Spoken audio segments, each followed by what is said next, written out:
Break के बाद एक बार फिर आपका स्वागत है। कहानी कुर्सी में अब बात केजरीवाल की, जो राम भक्ति में डूबे हुए नजर आ रहे हैं। केजरीवाल ईडी के सामने नहीं जा रहे, चार सम्मन के बावजूद ईडी के सवालों से बच रहे हैं।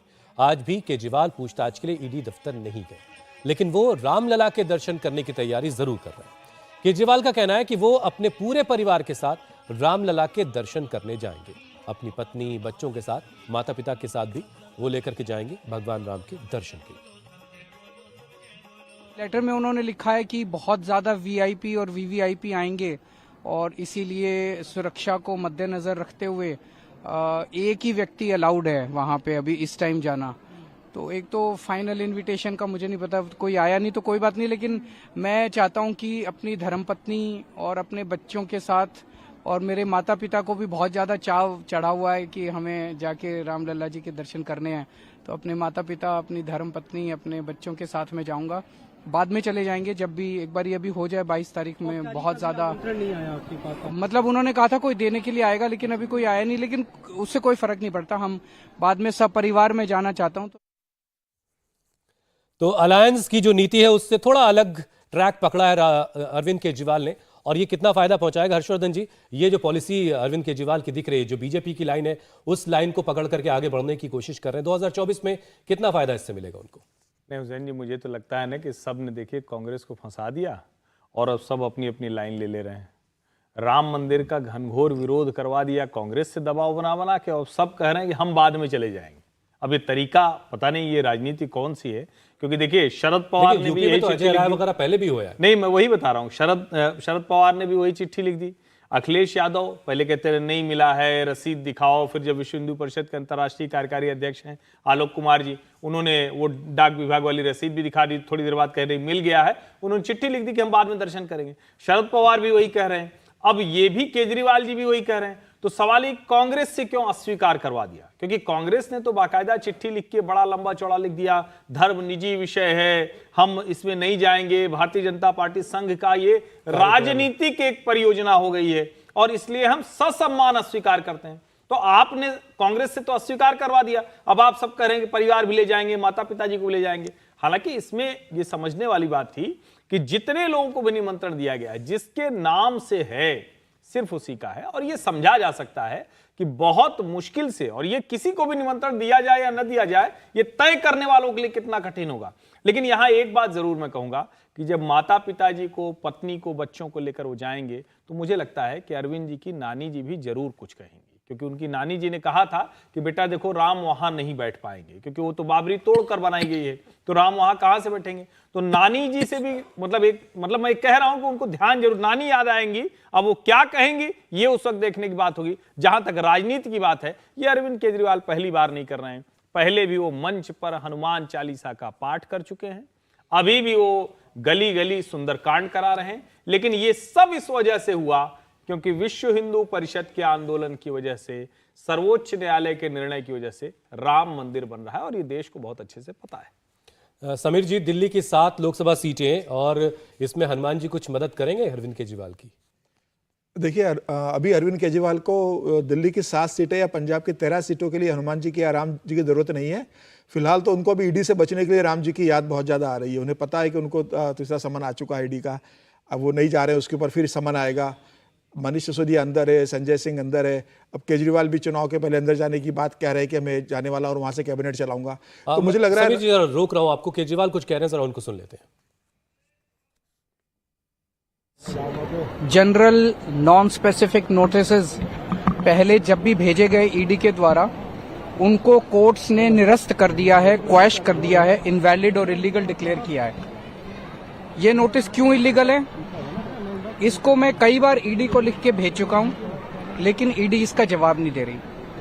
ये तो हो गई टेक्निकल बात, लेकिन ये नोटिस एक राजनीतिक षड्यंत्र के तहत भेजे जा रहे हैं। ये जांच 2 साल से चल रही है, 2 साल में इनको कुछ नहीं मिला। कई कोर्ट्स इनसे बार बार पूछ चुके हैं, भाई कितने पैसे की रिकवरी हुई, कोई सोना मिला, कोई जमीन के कागज मिले, कोई पैसे की रिकवरी हुई, कुछ कैश मिला, कहीं कुछ नहीं मिला।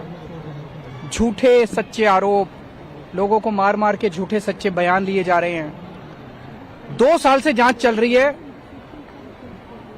लोकसभा चुनाव के 2 महीने पहले अचानक मुझे नोटिस देके क्यों बुलाया जाता है? चारों तरफ बीजेपी वाले घूम घूम के कह रहे हैं केजरीवाल को गिरफ्तार करेंगे। बीजेपी वालों को कैसे पता मेरे को गिरफ्तार करेंगे? क्योंकि बीजेपी ईडी चला रही है। तो मुझे अभी गिरफ्तार क्यों करेंगे लोकसभा चुनाव के पहले? क्योंकि वो नहीं चाहते कि लोकसभा चुनाव में मैं प्रचार करूं। तो बेसिकली इस पूरी कवायद का ये सम्मन और ये जो सारी कवायद है, इसका मकसद केवल ये है कि केजरीवाल को लोकसभा चुनाव के पहले गिरफ्तार करके उसको चुनाव में प्रचार करने से रोको। केवल ये इनका मकसद है। तो मैंने आज उनको जवाब दिया है और आगे देखते हैं क्या होता है। चौथे सम्मन के बाद भी ईडी के सामने अरविंद केजरीवाल पेश नहीं हुए और जब मीडिया के सामने आया तो मीडिया के सामने उन्होंने क्या बातें कही वो आपने सुना कि ईडी का जो सम्मन है वो गैर कानूनी है। साजिश के तहत, राजनीतिक साजिश के तहत ये नोटिस उनको भिजवाए जा रहे हैं और उन्होंने इस नोटिस का जवाब दिया है और कुछ बातें पूछी ईडी से जिनका जवाब ईडी की तरफ से नहीं दिया गया, ये भी बात उन्होंने कही। और चुनाव प्रचार ना कर पाए वो, ये कोशिश है बीजेपी की, ये सीधा सीधा आरोप लगा रहे हैं। राहुल जी, ये सीधे तौर पर केजरीवाल तो ये कह रहे हैं कि ईडी का जो सम्मन है वही गैर कानूनी और मुझे प्रचार से रोकना, ये मकसद है बीजेपी का। देखिए, बीजेपी उनसे क्यों रोकेगी प्रचार से? वो चाहेंगे कि वो प्रचार करें। देखिए, वहाँ पर अभी दिल्ली और पंजाब की सीटें जो हैं उस पर फैसला हो भी नहीं पाया है। कांग्रेस और आप के बीच में तनातनी अभी भी चल रही है कि कौन कितनी सीटों पे लड़ेगा और बीजेपी चाहेगी कि ये सारे सम्मन्स जो हैं उस पर ना जाएं। बीजेपी का तो यही रुख होगा कि वो ना जाएं इस पे, ताकि लोगों को पता चले कि भाई वो जो है ईडी जैसी संस्था जो कि जांच के लिए उन्हें बुलाना चाहती है उससे बचने की कोशिश कर रहे हैं। आज वो इसलिए नहीं जा रहे हैं क्योंकि गोवा जा रहे हैं वो, और गोवा में वो अपनी पार्टी के लिए कुछ करना चाहते हैं। तो हर बार वो बहाना ज़रूर बना लेते हैं और ये कहना आसान है कि ये जो सम्मन है ये लीगल है, तो जाके कोर्ट में तय कर लें कि सम्मन इलीगल है या लीगल है। कोर्ट भी तो अलाउ कर रहा है ना ईडी को, नहीं तो वो रोक देता। ये जाते, ये तो वैसे भी लीगल सलाहें ले रहे हैं कि क्या होना चाहिए क्या नहीं होना चाहिए, तो कोर्ट में जाके बोल दीजिए बार बार जो है ईडी हमें सम्मन क्यों भेज रहा है। पर वो ऐसा नहीं करेंगे। ईडी जो है उनसे जांच में पूछताछ करना चाहता है। बात आई हुई है कि उन्होंने किस तरह से लोगों से बात की फेस टाइम पे और बाकी सब चीज़ें, इस तरह के आरोप आए हुए हैं। तो ऐसे में मुझे लगता है कि ये सारी राजनीतिक पैंतरे हैं जो कि आम आदमी पार्टी की तरफ से खेले जा रहे हैं। उनके ज़्यादातर नेता इस वक्त अंदर हैं, जेल में हैं, उनके ऊपर आरोप हैं। अब वो उसमें क्या होता है ये भी एक बड़ी बात होगी। समीर जी, जरा ये समझाइए कि 4 सम्मन ईडी भेज चुकी है, क्या इसके बाद ईडी के पास कोई और कार्रवाई का अधिकार है या फिर केजरीवाल को कोई ऐसी सीएम रहते हुए कोई ऐसी इम्यूनिटी हासिल है कि ईडी सम्मन के अलावा कुछ और नहीं कर पा रही है? नहीं, बिल्कुल ऐसा नहीं है। आप देखिए, हेमंत सोरेन का मामला आपके सामने है। 7 बार हेमंत सोरेन को ईडी का सम्मन गया, वो हाजिर नहीं हुए और हेमंत सोरेन ने भी वही प्रश्न उठाए। आज जो केजरीवाल जो प्रश्न उठा रहे हैं वह हेमंत सोरेन पहले उठा चुके कि ईडी मुझे किस आधार पर बुला रही मुझे बताए। ईडी ने अपने हर सम्मन में डिटेल दी है और मुझे लग रहा है अब जाकर हेमंत सोरेन को समझ में आया और जब उन्होंने लॉ के विशेषज्ञों से इस मामले में जानकारी उनसे चर्चा की, तो उन्होंने कहा कि आपको पेश होना पड़ेगा, अन्यथा आपकी गिरफ्तारी तय है। पीएमएलए के 50 धारा के अंदर अगर आप नहीं जाओगे तो ईडी आपकी गिरफ्तारी की भी व्यवस्था सुनिश्चित कर सकता है और आप गिरफ्तार हो सकते हो। उसके बाद आप देखिए कि हेमंत सोरेन ने आखिरकार कहा है कि 20 तारीख को आप मेरे घर पर आइए, मैं जवाब देने के लिए तैयार हूँ। 20 तारीख को ईडी हेमंत सोरेन के घर जाने वाली है। केजरीवाल भी 3 सम्मन तक नहीं जाएंगे, 4, 5, 7 सम्मन तक नहीं जाएंगे, लेकिन 7 सम्मन की लिमिट बाकी है। मतलब लिमिट 7 सम्मन की नहीं है, यह ईडी के ऊपर निर्भर करता है कि वो कितना स्पेस देती है। पीएमएलए की धारा में ऐसा कुछ नहीं कि 7 आपको देना ही पड़ेंगे, 7 सम्मन, उसके बाद ही आप कार्रवाई कर सकते हो। ईडी चाहे तो 3 कार्रवाई के बाद चौथे समय ये कार्रवाई कर सकती है घर आने का पूछताछ करने के लिए। मुझे लग रहा है चूंकि मुख्यमंत्री है, ईडी उन्हें पर्याप्त समय देना चाह रही है। और केजरीवाल ने पूछा कि भाई ईडी मुझे किस आधार पर बुला रही है, क्या मुझे मुख्यमंत्री की हैसियत से बुला रही है, क्या मुझे आम आदमी पार्टी के संयोजक की हैसियत से बुला रही है, क्या मुझे एक आरोपी की हैसियत से बुला रही है, या मुझे शराब कांड में किसी गवाह की हैसियत से बुला रही है। ईडी ने उसका भी जवाब उन्हें आखिरी सम्मन में दिया है और केजरीवाल से कहा है कि आप जगह तय कीजिए, आप तिथि तय कीजिए, हम वहां पर पूछताछ के लिए आ जाएंगे। मुझे लग रहा है केजरीवाल इस बात को जानते हैं कि अब इस बात को बहुत ज्यादा नहीं कह सकते हैं। या आप तय मानना कि अगले सम्मन के बाद केजरीवाल खुद ईडी के पास जाएंगे, या ईडी इस बात की तैयारी कर चुकी होगी कि केजरीवाल के मना करने पर वह घर आके केजरीवाल से पूछताछ करेगी। लेकिन केजरीवाल इसके अंदर एक पूरी नाटकीयता लाना चाहते हैं, बताना चाहते हैं कि भारतीय जनता पार्टी उन्हें गिरफ्तार करना चाहती है। लेकिन यह तय है कि केजरीवाल को ईडी का सामना करना पड़ेगा। 3, 4, 5 जितने सम्मन केजरीवाल रिफ्यूज कर दे, यह तय है कि केजरीवाल को एक न एक सम्मन पर ईडी के सामने पेश होना पड़ेगा, उस सारे सवालों का जवाब देना पड़ेगा। वो जानते हैं कि उनके पास जवाब नहीं है, जो पूरा मामला है ईडी के नॉलेज में आ चुका है, सारे पुख्ता सबूत ईडी के पास केजरीवाल के खिलाफ है, और इसीलिए ईडी बार बार केजरीवाल को बुला रही है। मुझे लग रहा है अब अरविंद केजरीवाल जानते हैं कि उनके बचने के दिन अब बहुत कम बचे हुए हैं। हर्षवर्धन जी, देखिए 4 सम्मन आ चुके हैं, अब तक पेश नहीं हुए हैं, और बार बार केजरीवाल अपने जो वोटर हैं उनसे ये कह रहे हैं कि देखिए साहब हमको परेशान किया जा रहा है। क्या सेंटिमेंटल गेन जो वो हासिल करने की कोशिश कर रहे हैं उसमें कुछ फायदा हो रहा है उनको? देखिए, अरविंद केजरीवाल पूरी तरह से चाहेंगे कि लोकसभा चुनावों से पहले ये तमाशा बड़ा हो। हालांकि इसमें ईडी भी अब स्पेस ही दे रही है, जो हेमंत सोरेन का संदर्भ हो चाहे यहाँ, क्योंकि तीसरे सम्मन के बाद न्यायालय की इजाजत से किसी की भी पूछताछ भी हो सकती है और गिरफ्तारी भी हो सकती है।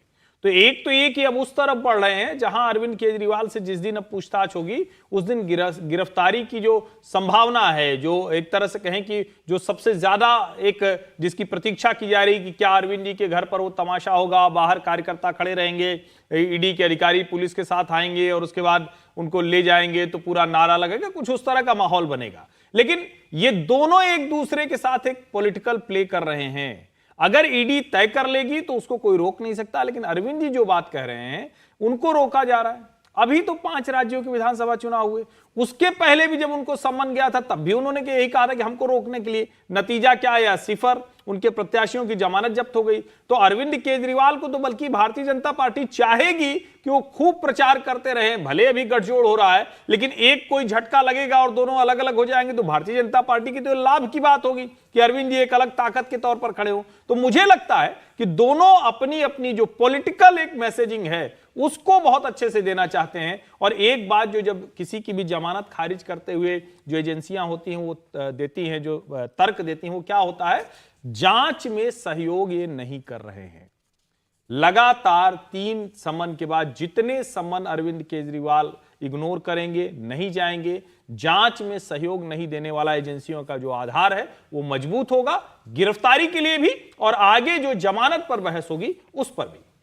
राहुल जी, ये बार बार ये बात कही जाना कि केजरीवाल की तरफ से कि प्रचार से रोकना चाहते हैं। दिल्ली की 7 लोकसभा सीटों में कितनी सीटें वो जीतने की दावा कर रहे हैं, या कितना उनका लगता है आपको? क्योंकि सेंटर की लोकसभा चुनाव के वक्त पैटर्न बिल्कुल अलग हो जाता है, लोगों को वोट करने का जो नजरिया वो बिल्कुल बदल जाता है। कुछ दावेदारी आपको लगती है उनकी? देखिए, जिस तरह का माहौल है, पिछली बार भी दिल्ली की 7 सीटें जो है बीजेपी जीती थी, तो माहौल तो ना तो कांग्रेस के फेवर में है ना आपके फेवर में।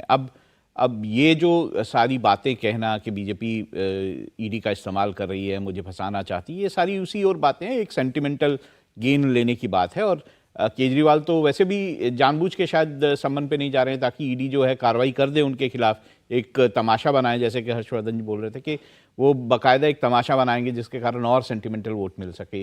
ये कोशिश तो होगी, लेकिन जहाँ तक सीटों का सवाल है, ये जो अरविंद केजरीवाल और कांग्रेस के बीच में सीटें बंटनी हैं, और ये माना जा रहा है कि कांग्रेस 3 सीटें जो है लगभग दिल्ली में लड़ेगी, 4 सीटें केजरीवाल को मिलेंगी लड़ने के लिए।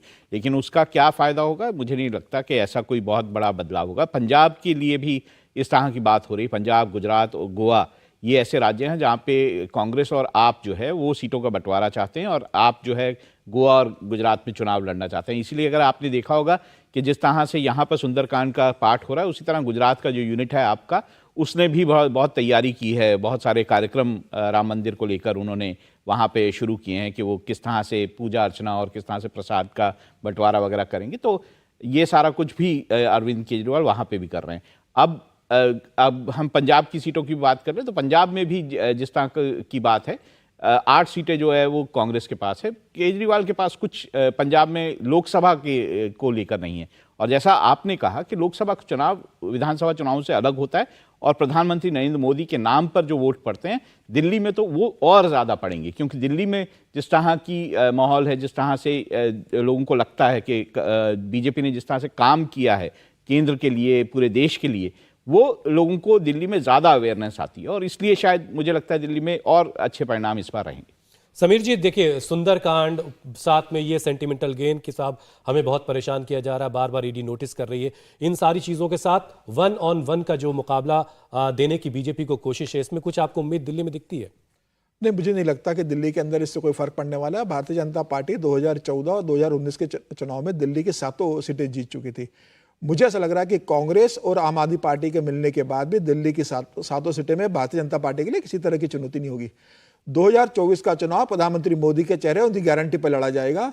दिल्ली की जनता जानती है कि कांग्रेस और आम आदमी पार्टी मिलकर भी मोदी को चुनौती नहीं दे सकते। और जिस प्रकार से केजरीवाल का जो शराब कांड का घोटाला हुआ है, जिस हिसाब से मनीष सिसोदिया जेल में है, संजय सिंह जेल में है और तमाम दूसरे, और अभी दवाई घोटाले की भी सीबीआई की जांच शुरू हुई है। शहीदों के तौर पर पेश तो नहीं किया जाएगा जी, कितना भी ये खुद कोशिश करेंगे अपने आप को शहीदों के रूप में पेश करने की, लेकिन मुझे लगता है कि जिस हिसाब से इनके लगातार हाईकोर्ट के अंदर जमानत याचिका खारिज हुई है और जनता के बीच ये मैसेज चला गया है कि जो पार्टी कट्टर ईमानदारी की बात कर राजनीति में आई थी वह कट्टर बेईमान के रूप में निकली है। मुझे ऐसा लगता है कि कांग्रेस और आम आदमी पार्टी के मिलने के बाद भी दिल्ली में भारतीय जनता पार्टी को कोई चुनौती नहीं है। हाँ, पंजाब में जरूर आम आदमी पार्टी और कांग्रेस मिलकर कुछ अच्छी सीटें वहां जीत सकती है, क्योंकि वहां भारतीय जनता पार्टी का बहुत जनाधार नहीं है। अकाली दल भी बहुत ज्यादा वहां कमजोर हो चुका है। तो मुझे लग रहा है कि पंजाब में जरूर 13 सीटों पर अगर ये मिलकर लड़ते हैं तो ये कुछ गेन कर सकते हैं। दिल्ली की 7 सीटें भारतीय जनता पार्टी जीतेगी, ये तय है। चलिए इंतजार करते हैं कि केजरीवाल के कितने काम आते हैं राम। लेकिन फिलहाल वक्त एक ब्रेक का है। राम मंदिर की प्राण प्रतिष्ठा से पहले यूपी के सियासत में कार सेवकों पर फायरिंग की घटना पर क्यों एक बहस सी छिड़ गई है, इसी पर बात होगी एक ब्रेक के बाद।